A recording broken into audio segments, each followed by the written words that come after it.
Antoine Zammit li semma l-ħanut tiegħu Mater Day tal-Computers inħatar uffiċjalment bħala t-teżorier il-ġdid tal-Partit Nazzjonalista.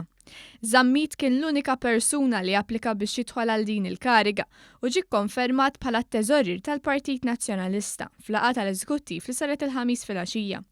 Il-membri tal-Eżekuttiv kellhom jivvutaw għal Zammit għax il-Partit Nazzjonalista kien ilu kważi 3 xhur mingħajr teżorier.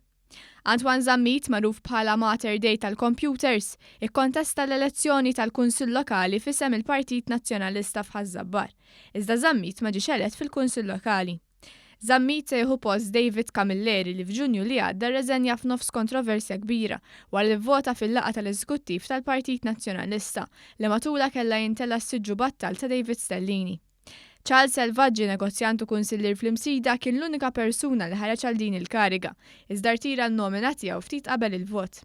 Għaldaqstant il-kap nazzjonalista kellu jirrikorri għas-sit tal-ħanut tal-Mater Day tal-Computers biex jidħol għal din il-kariga sensittiva, bilsna ħżiena mill-fazzjoni ta' Bużutti li sostnu li Zammit se jkollu bżonn l-interventi ta' ħafna konsulenti biex jipprova jfejjaq is-sitwazzjoni wera li jinsabu fiha l-finanzi tal-Partit Nazzjonalista.